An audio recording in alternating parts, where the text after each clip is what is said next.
Hello, welcome to 2021, and let me just get this out of the way. I'm not going to say a word about the state of politics. There are plenty of other people talking about that, and plenty of people who actually thought that the election was going to make a difference. I was not one of them. I had no hope whatsoever that whatever the outcome of the election, it would make any difference at all. So that is all I'm going to say on the state of that affair right now. Let's get back to more health-related topics. The hashtags. The slogans that started coming out last spring, almost immediately, just sent flags up in my mind. The very first one I saw that I said, not so sure about that, was stay home, save lives. The very first thing that came to my mind the first time I saw that, save lives, plural. It's not stay home and save your life. Wouldn't that be more motivating? Because let's face it, most of us are the most concerned about our own lives, and that's not selfish. That is how most creatures on Earth survive and perpetuate. We have to be a little bit concerned about ourselves, more so than other people, otherwise we're not going to survive. But the hashtag was save lives, plural. It's conditioning. You are now part of a collective. Your life isn't nearly as important as everybody else's. And the fact that everybody's being told the same thing means that we're all equally valuable or not valuable, depending on which direction you want to look at it. Either way, you put everyone else in danger when you go out. Save lives. You don't matter. You have to save everybody else by staying home. So you better stay home. Save lives. Stay home, stay safe was a variation on that theme. I'll refer you to my video on safety that I did, coming up on 2 months ago now. Safety is an expensive illusion, and maybe I'll link to that article by, he calls himself Mr. Money Mustache. And the article's several years old, going into all the detail about how much you spend, not just in money, but in resources, on feeling safe. And it is a feeling. There are objective parameters if you're being very specific about what you're measuring, but the overall feeling of safety is very nebulous. So stay home, stay safe. You can't go out there. This is a dangerous, dangerous world. You've got to stay safe. Don't leave your home. Stay safe. And the idea that you're safe in your home, well, did anyone else see reports about spikes in accidents in the home as people were trying to figure out what to do? So maybe I'll do some home improvement projects. I'll climb up on my roof. Oops, I fell off. I broke something. You're not always safe at home either. So safety is an expensive illusion, but that was one of the slogans there. My favorite, of course, was hashtag in this together. That has to be the biggest lie I've ever seen in my life. No, we're not in this together. That was something, it was more conditioning. And when I see that, what I see is this gives you permission to look at everybody else and say, you're not doing the right thing. Remember, we're all in this together. And if you're not doing the right thing, it means that you're trying to put everyone else in danger. If we're in this together, we've all got to be doing the same thing. And so we're all looking at each other and saying, hey, you are stepping out of line. You're not following all the rules. It encourages people to police each other. And we have certainly been doing that. I think we've all seen enough viral videos of stores where people get into it because somebody's not wearing a mask or they're not wearing it correctly. We've seen public officials being ripped to shreds because they weren't following their own rules, which, by the way, if they were the ones touting the rules, then they kind of deserve that hypocrisy. But the idea that ordinary citizens need to look at each other and be the accountability for each other because we are in this together. You know what? Why are you entitled to know the intimate workings of another person's household? It's part of the save lives. Your life doesn't matter. You're now part of a collective. And if you're not doing the right thing, you owe it to your community to follow all of these rules. It doesn't matter that we don't have really good evidence for any or all of them. If you're not playing by the rules, then we're not in this together. And it also ignores the idea that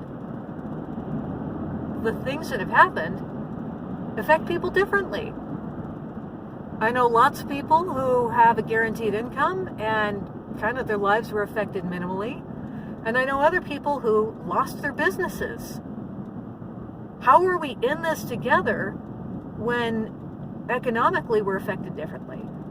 How are we in this together when we all came into this with different levels of health? And that we knew we were not all going to be affected the same way by supposedly the same virus.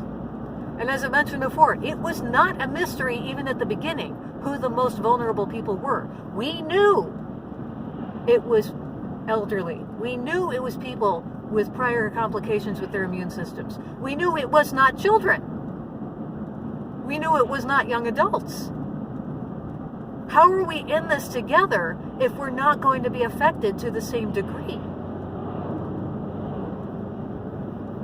And then we bring in the idea that, oh, how do you know you're healthy? You could be out there spreading virus to everybody and not knowing it. Never mind that this was not a thing in prior flu seasons. This was not a thing in prior pandemics. Pre-symptomatic spread is a thing. Asymptomatic spread, not so much. But by giving permission to people to look around them and say, I can hold everyone else accountable for my health because we're hashtag in this together, that is so dysfunctional.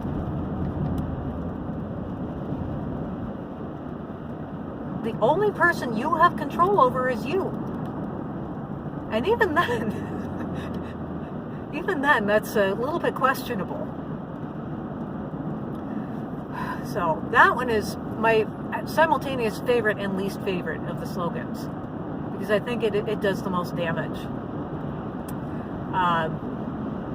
But another one, I am just about to pass a little health clinic that is way out here in the boonies. There's nothing else around here but this little health clinic. And they have a banner hanging outside their building that says, heroes work here. And I'm talking, this is a tiny building. This is not a big hospital. It probably has 3 offices in it. And their giant banner that says, heroes work here. I have noticed from about 15, 20 years that there's a little bit of hero worship of the medical community. But it skyrocketed in 2020. Anyone who has any claim on healthcare is now a hero.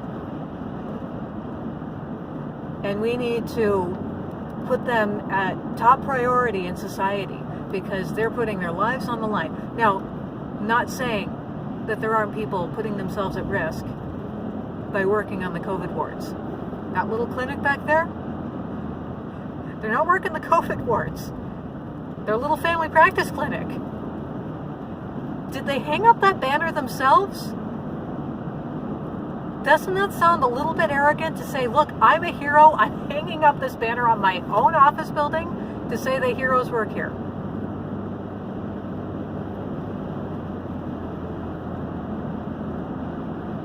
When they get to be worshipped, hero worshipped in society, their jobs are more important than anybody else. Everyone else has to sacrifice their jobs so that we can save the healthcare system. Well, you can have a healthcare system that functions, but not at the expense of feeding people. Without a healthcare system, people will die. Without food, everyone dies.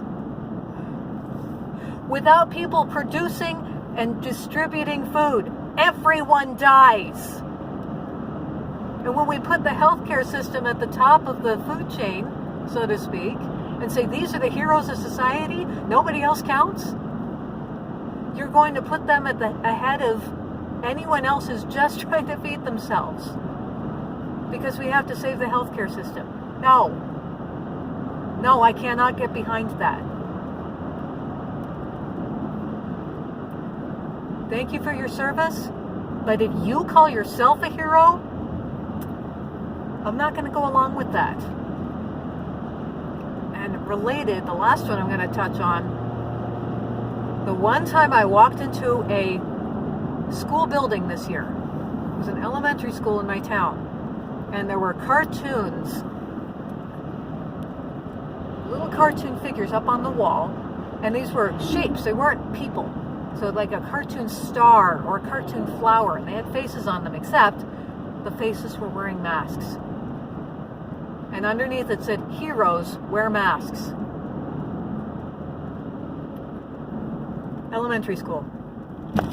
We've got to condition the kids that you have to cover your face. If not, you're not a hero. Everyone wants to be a hero. We used to think heroes wore capes. Nope, now they wear masks.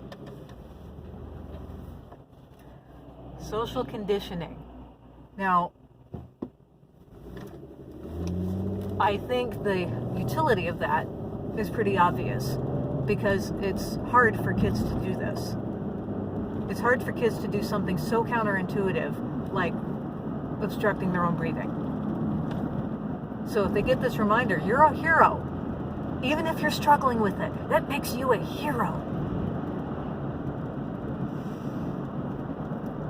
There are reasons why I didn't send my kids into school this school year.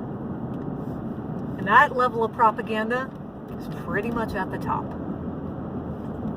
So beware of the hashtags. Beware of the slogans. They are not benign. They are designed to numb you to the idea. Stop and think about what they're really saying. Because I happen to think it's a little bit nefarious. All right. That'll be it for today. Have a good week.